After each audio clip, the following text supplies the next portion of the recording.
कि आज का जो प्रेस कॉन्फ्रेंस है 24 तारीख का, इस कॉन्फ्रेंस का मकसद यह है कि 26/6/2022 को तरवारा के कुरियान टोला में एक भव्य कार्यक्रम का आयोजन किया गया है, जिसमें आदिवासियों के अधिकार के लिए बहुत सारे मुद्दों पे यह विचार विमर्श किया जाएगा। दूर दूर से ये बिहार के पश्चिमी क्षेत्र में सीवान जिला के जो पड़ोसी डिस्ट्रिक्ट हैं, गोपालगंज, छपरा, मुजफ्फरपुर या अदर जो भी जहाँ आदिवासी बहुल एरिया है, सभी लोग बढ़ चढ़ के इस कार्यक्रम में हिस्सा ले रहे हैं। और हम लोग दिल्ली से, मैं मदन प्रसाद, राष्ट्रीय अध्यक्ष महाराणा दुर्गावती सेवा ट्रस्ट, राष्ट्रीय महासचिव राम रतन जी, उसके बाद से हमारे मुख्य अतिथि पटना से प्रमोद कुमार सिंह जी, काशीनाथ जी, डॉक्टर कन्हैया जी, अजीत जी, अरविंद कुमार जी, बाबूलाल जी, सारे सहयोगी लगभग काफी एक महीने से इस तैयारी में लगे हुए हैं।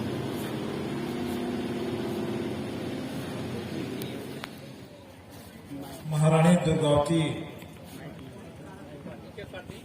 जी के 458 बलिदान दिवस के अवसर पर आयोजित इस कार्यक्रम के सम्मानित अध्यक्ष जी, साथी प्रमोद जी, वीरेंद्र शाह जी, मंच पर बैठे इस ट्रस्ट के राष्ट्रीय और राज्य के नेतागण और सभागार में उपस्थित हमारे आदिवासी समाज के क्रांतिकारी मित्रों, हम सबसे पहले जिनके बलिदान दिवस के अवसर पर यहाँ उपस्थित हैं, महारानी दुर्गावती के चरणों में श्रद्धासुमन अर्पित करते हुए आप सभी को अपने तरफ से अभिनंदन और सलाम पेश करते हैं। मित्रों, इस कार्यक्रम की जानकारी प्रमोद जी और फिर वीरेंद्र शाह जी, जो जनता दल यू के आदिवासी प्रकोष्ठ के प्रदेश के प्रभारी हैं, लोगों ने हमको दिया और आग्रह किया कि आप चलिए। और हम सरकारी कार्यक्रम आपके इस कार्यक्रम के लिए बनाया। अब पिछले 2 दिन से इस कार्यक्रम में शामिल होने के लिए सिवान के जत्रा पर, और आज आपके मंच पर आए हुए हैं। हम आपको बताना चाह रहे हैं कि साथी प्रमोद जी जिन बातों को रख दिया, जिन डाटा और आंकड़े को आपके बीच में रखा, जो सुझाव नहीं देना चाहते, और हम कुछ दूसरी बात, नई बात आपको बताना चाहते हैं, किया जाएगा तो निश्चित रूप से आपका आंदोलन, आपका आवाज और आपके मिलने वाला जो हक है वो मिलेगा। साथियों, बिहार में हमको लोग अनुसूचित जाति जनजाति SC ST आयोग के चेयरमैन के तौर पर जाने जाते हैं, पुकारते थे। और इसलिए पुकारते थे कि यहाँ पे जब ट्राइबल कमीशन बना था, एक ही दिन माननीय मुख्यमंत्री नीतीश कुमार जी ने और अनुसूचित जनजाति दोनों आयोग का एक ही संकल्प से गठन किया था, और एक ही दिन बिहार में पहली बार, आजादी के बाद पहली बार आयोग बने थे। हम तो संस्थापक अध्यक्ष नहीं हैं, 8 महीना बाद हम उसमें आए थे, लेकिन जब अभियान शुरू किया पूरे बिहार में, तो हम दावे के साथ कह रहे हैं कि यहाँ के जो अनुसूचित जाति जनजाति जो आयोग था, देश के पैमाने पर हर स्तर पर एक मॉडल काम के तौर पर एक मॉडल स्टेट के रूप में सामने आया। अनुसूचित जाति जनजाति अत्याचार एट्रोसिटी अधिनियम है, जिसमें संशोधन जब सुप्रीम कोर्ट ने की थी, तो 2 अप्रैल 2018 को पूरे देश में लोग सड़क पर उतरे थे। वो हमारे आना चाहता हूं, हम सिर्फ सरकार में मंत्री नहीं, अपने अधिकारों को लड़ने के नाम पर पूरे बिहार और देश जानता है हम लड़ते हैं। और अनुसूचित जाति के जो अत्याचार के मामले थे, उसको रोकने का, और जब एक्ट समाप्त हो रहा था उस पर भी सड़कों पर उतर के, और 13 पॉइंट रोस्टर की जो बात है, हम अपने नेता को बोले और नेता ने भारत सरकार में, मुख्यमंत्री जी ने भारत सरकार में वकालत की और उनको रोस्टर वाली जो था बात हटानी पड़ी। मैं एक बात और कहना चाहता हूं, हमारे लोग और जगह तो दिखते हैं, पुलिस में दिखते हैं, टीचर हैं, ऑफिसर हैं, लेकिन न्यायपालिका में नहीं है। उसमें भी बीपीएससी जो है, बिहार पब्लिक सर्विस कमीशन, इस टाइप का कंडीशन बना दिया जहां हमारे आदमी एक तो ऐसे ही कम जाना चाहते हैं, और जो जा रहे थे उनको भी रोकने, उस भी हमने पहल की, और इसके बाद में नतीजा हुआ कि हमारे लोग, उस सरकार ने वहां भी आरक्षण लागू की है, प्राइवेट सेक्टर में आरक्षण बिहार में लागू किया है। तो मैं आपको बताना चाह रहा हूं, जो आदिवासी समाज है, इसमें जितनी भी उपजातियां हैं, एक मामला आया था बक्सर का, खरवार जाति का एक लड़की के साथ गांव के दबंगों ने 3 दिन तक बंद करके रेप किया, नंगे करके मुझे बदन को जला। हम लड़ा करते थे, ठीक उसी तरह से आदिवासियों के सवाल पर हम लड़ रहे थे, और यही नतीजा है कि लोग हमको अनुसूचित जाति और जनजाति दोनों आयोग के चेयरमैन के रूप में जानने लगे थे, पुकारने लगे। वीरेंद्र जी हैं मित्रों, बहुत सारी बातें हुई, तो दलित और आदिवासियों के लिए जो बिहार में हुआ, जो कुछ भी हुआ, वो नीतीश कुमार के आने के बाद, और हमारे जैसे लोग जब बगल में बैठ कर कन्विंस करते थे, उसी का परिणाम हमारे आवासीय विद्यालय के बढ़ने का, संख्या बढ़ाने का, और इसके बाद में अभी हॉस्टल में जो हमारे बच्चे पढ़ रहे हैं, पोस्ट मैट्रिक जो छात्र हैं, उन्हें 15 किलो अनाज फ्री में दिया जा रहा है, 9 किलो चावल और 6 किलो गेहूं, और 1000 रुपया प्रति महीने। ऐसा बिहार के छोड़ के कोई भी दूसरे प्रदेशों में जहां ये योजना लागू नहीं है, और उसका मॉनिटरिंग करने का काम मेरा है। और मैं बताना चाह रहा हूं आपको कि यदि आप यूपीएससी और बीपीएससी करना चाहते हैं, पीटी पास कर रहे हैं, तो पीटी की तैयारी, एक तो छात्रावासों में भोजन का और पैसा का प्रबंध कर दिया सरकार ने, और दूसरा कि ये हमारे डिप्टी कलेक्टर बने बाबा साहब अम्बेडकर को कैसे भूल सकते हैं। बाबा साहब अम्बेडकर ने, हमारा वीरंगना दुर्गावती ने बलिदान दे दिया आपके समाज के रक्षा के लिए, देश के लिए, तो बाबा साहब अम्बेडकर भी हमें पावर दिया संविधान में, कैसे भूल सकते हैं बाबा साहब अम्बेडकर। अगर ये नहीं होते तो शायद ये सब भी हम नहीं करते। तो जब हम कर रहे हैं तो उनको भी याद करना पड़ेगा। तो मित्रों, जब बातें चल रही थी तो यह था बाबा साहब का सपना कि हम, देखिएगा टाई वाला आप लगाए, टाई सब कोई नहीं पहनता, वो कह रहे हैं कि तुम पहनो, और 2 ही तरीका है पहनने का, पहले तो शिक्षित हो जाओ, और दूसरा डिप्टी कलेक्टर कम से कम बनो, कलेक्टर बनो, डिप्टी कलेक्टर बनो, उसके नीचे वाला कोई टाई नहीं है। तो मुख्यमंत्री को जब हम लोगों ने बात रखा कि भाई आप और कुछ तो नहीं दे सकते, ये तो दे दीजिए, तो शिक्षा के क्षेत्र में काम और छात्रावासों को बढ़ना बनाया गया है। वीआईपी इंजीनियरिंग कॉलेज में जो होते हैं, मेडिकल कॉलेज के जो हॉस्टल होते हैं, उसी टाइप के अब अनुसूचित जाति जनजाति छात्रावास बन रहे हैं।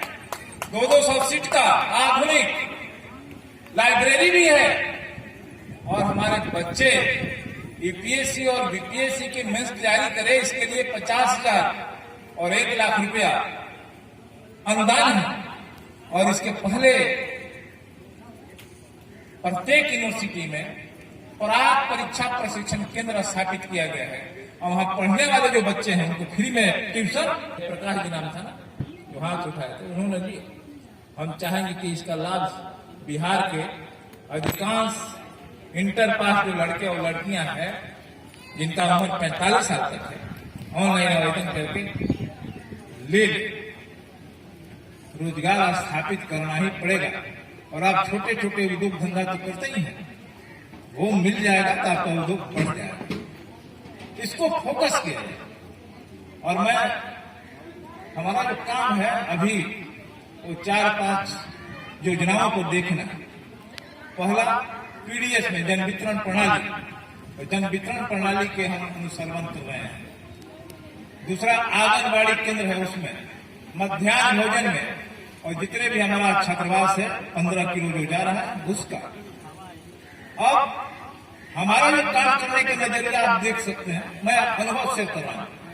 हम जब इसमें आया अनुसंधान करते हैं तो ये बात करते हैं कि भाई पीडीएस डीलरों का रोजगार भी है, तो पीडीएस डीलर कितने जिला में, हमको रोस्टर बताइए कि हमारे दलित और आदिवासियों का रोस्टर का पालन हुआ है कि नहीं। बैकलॉग तो मैंने है ही, समझे कि नहीं। तो इस सवाल इस एंगल से अगर आंगनबाड़ी केंद्र है तो उसमें भी हमारा रास्ता साफ साफ है कि नहीं, हम इस एंगल से देखते हैं।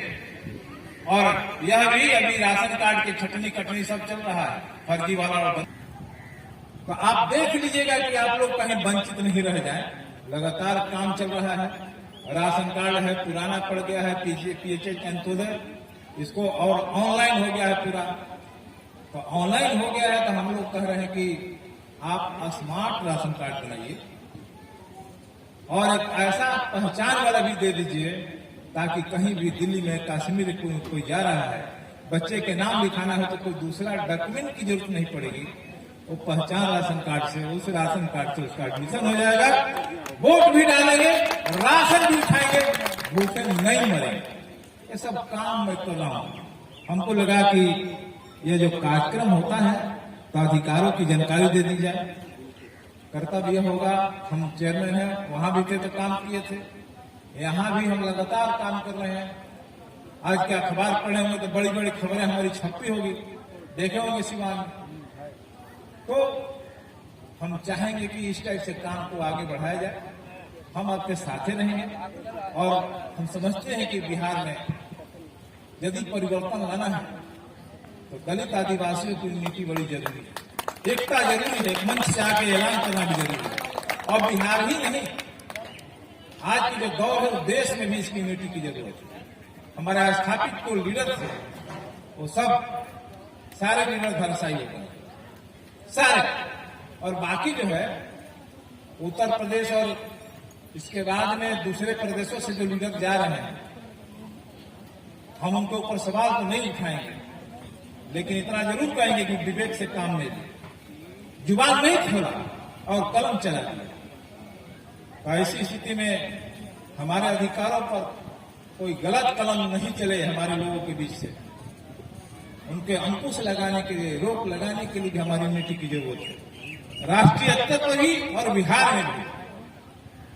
और हमें और भी राजनीति में सशक्त होना है, आगे बढ़ना है। तो राजनीति में भी हमको देखना है कि हमारा असली मित्र कौन है। और मैं आपको बताना चाह रहा हूं कि मैं कभी माले में था, सिवान जिला में भी दर्जनों सभाओं को संबोधित किया था। यहाँ के जो एमएलए लोग हैं माले के सब लोग हमसे परिचित था, लेकिन 2010 में हमको लग रहा था कि ये मूवमेंट हो सकता है, लेकिन परिवर्तन, चेंज, बदलाव नहीं आ सकता है जो दौर चल रहा है। और ऐसी स्थिति में हमने देखा कि नीतीश कुमार जी जो है वो पहला, आजादी के बाद में पहला नेता जिन्होंने दलितों के, आदिवासियों के न सिर्फ नारा दिया बल्कि बजट और विकास की योजना बनाया, बजट लेकर के आया और प्रभावित किया। और हम आए 2010 में, और उस समय से हमें जिमो का चेयरमैन 2 बार और इसके बाद में 5 साल के लिए हमें ये जो आरक्षित पद नहीं है, जनरल पद है, हमको ये अनुसूचित जाति और जनजाति है और हमें पावर, हम चेयरमैनशिप नहीं है, मंत्री के स्टेटस है। और जब बुनियादी सवाल, उस सवाल को कहीं भी कोई जरूरत पड़ गई, आप हमारे पास भेज सकते हैं, हम एक्शन लेते हैं उसको। और अपने एक्शन को हमने बता दिया तो हम एक्शन लेते हैं। नेता से ज्यादा जो है ना, supreme court, high court technique, हमारे कोर्ट के जितने मामले हैं वो सब आज हाई कोर्ट में, सुप्रीम कोर्ट में लंबित है। हमको अब तक हो जाना चाहिए था डीएम, हम एसडी में फंसे हुए, हम बीडीओ में फंसे हुए, और वो कौन रोक के रखा, लेके कौन गया, एक छोटा सा आदमी को खड़ा करा देता है, पीआईएल करवा देता है, हाई कोर्ट हमारा लिस्ट में देता है निर्णय, और ऊपर में भी फंसा कर। अब 2 ही संस्थान है न्यायालय, और वहां जज की बहाली के लिए आईएएस आईपीएस की बहाली, बीपीएससी की डिप्टी कलेक्टर की बहाली के लिए हर राज्यों में अपना स्टेट का कमीशन है, परीक्षा होता है। यूपीएससी के माध्यम से आईएएस आईपीएस की बहाली हो जाती है, लेकिन जज की बहाली जो है उसके लिए कोई कमीशन नहीं। हम लोग लगातार बात कर रहे हैं कि उसमें भी कमीशन बहाल हो, जुडिशियरी पब्लिक सर्विस कमीशन की बहाल हो, लेकिन नहीं हुआ। अब वहां कॉलेजियन सिस्टम है, और उसमें 5 जज बैठेंगे, वही तय करते हैं। आज 205 घराना है जजों का, उसी के भीतर से जो वकील लोग है उसी को नामित कर देता है। अब वो लोग जो है कलम चलाते हैं हम काली कोठरी में बैठ के। तो ये मामला है, इसको भी समझने की बात है। और अभी जो है, अब तो मोबाइल के जमाना है, नेट के जमाना है, और इसको समझ करके आगे बढ़ना है, अपने अधिकारों को हासिल करने के लिए संघर्ष करना पड़ेगा। हम लोग आदिवासी दलित परिवार हैं, तो हर क्षेत्र में अपने काम, व्यवसाय, शिक्षा को आगे रखते हुए अधिकारों के लिए भी संघर्ष करना पड़ेगा। हमको लगता है यही काम हमारी वीरांगना की थी। यदि उनके हम याद कर रहे हैं दुर्गावती जी के, तो पद चिन्हों पर चलते हुए हमें संकल्प लेना पड़ेगा। आज संकल्प दिवस मना रहे, तो संकल्प लेना पड़ेगा। संकल्प नंबर 1 कि हम शिक्षा की ओर बढ़े, रोजगार को भी स्थापित करें, अधिकार के लिए लड़े। और बिहार में, क्योंकि हो रहा है, तो बिहार में सिवान में दलित आदिवासियों का एक मजबूत गठबंधन, एक मंच, एक मोर्चा बने, और उस मोर्चे से कुछ संयुक्त ऐलान हो, इस सब कामों को करें, और सरकार के राज्य और केंद्र सरकार की योजनाएं उसका लाभ भी उठाएं।